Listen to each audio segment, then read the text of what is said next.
Bienvenido a Ciudad de Mexico. I've covered plenty of American and Canadian airlines, but this is my first Mexican airline on the channel. Mexico has a range of different airlines. AeroMexico is a full-service airline and member of SkyTeam. Interjet was a highly rated low-cost carrier that flew Sukhoi jets but went under during COVID. Volaris and Viva Aerobus are low-cost carriers with extensive domestic route networks. And back from the dead, Mexicana is an airline run by the Mexican military. I needed to fly from Mexico City to Puerto Vallarta. I had the choice of Volaris, AeroMexico, and Viva Aerobus for this route.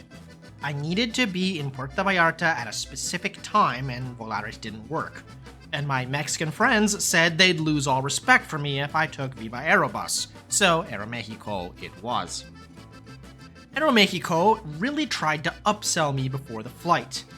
I could bid on an upgrade to first class starting at $120, extra legroom starting at $35, or even a block seat starting at $25. That's quite the offering.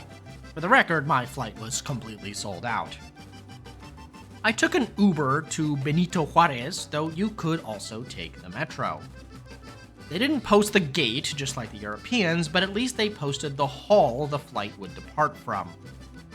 Now, on my economy ticket, you'd think I wouldn't have access to lounges, but Priority Pass gets you into a bunch of lounges in Mexico City at both the international and domestic terminals, including AeroMexico's clubs, though only one of the two on the domestic side was open to Priority Pass cardholders. The AeroMexico club was fine, with some hot breakfast options and a bunch of drinks and a bar. It was innocuous, and at least a nice quiet place to sit in peace. The gate was posted in the app before it was on the monitors, and I headed over. For whatever reason, boarding started 15 minutes early and was done by zone. However, I'm not sure the cabin crew had signed off on the boarding. We just stood there for 15 minutes before the jet bridge opened. Even after that, I'm not sure I've ever seen such slow boarding of a 737. But I guess traffic is to be expected. We are in Mexico City after all.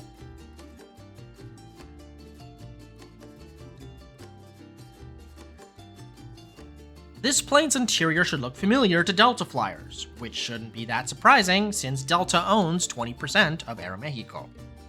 First class is in a 2-2 with economy in a 3-3 with both regular and premium seats.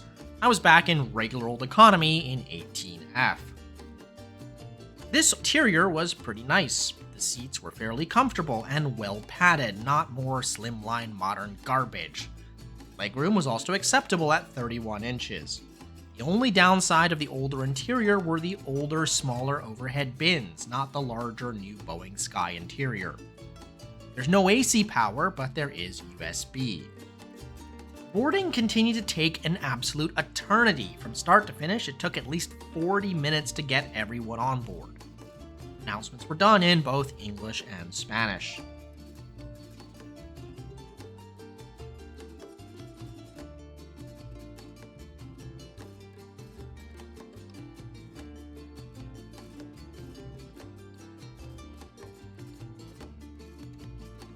Flying time to Puerto Vallarta was 1 hour and 8 minutes at 36,000 feet.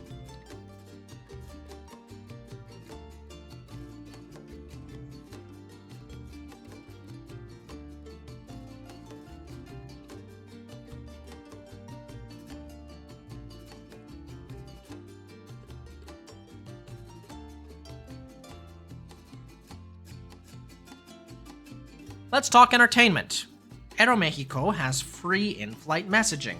Again, American, you suck! You are the only one here behind the times.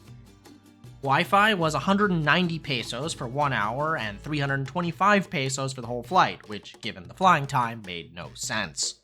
The seatback monitor had a moderate collection of movies and TV shows, though the flight tracker didn't work at all. It's not on the same level as, say, Delta or United, but was decent enough.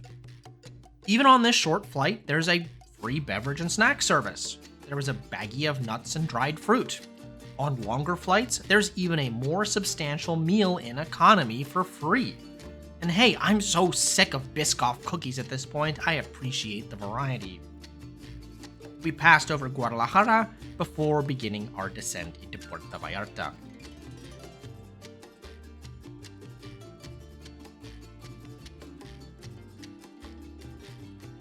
And we landed from the northeast.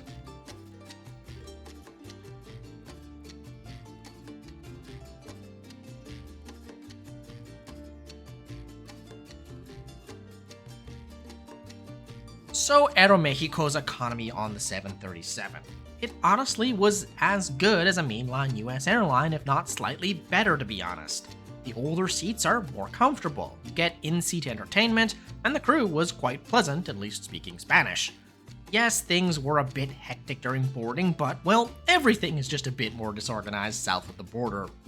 It's worth pointing out that not every 737 has the in-seat entertainment, but I believe most do. Yes, AeroMexico declared bankruptcy during COVID and didn't give out refunds when they should have. That was despicable. But so did Air Canada.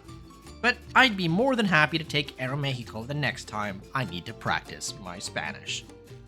But speaking of practicing my Spanish, I'm next off to Spain and Austria in the next series. Why those two countries? Well, it's all about a barber who's getting married.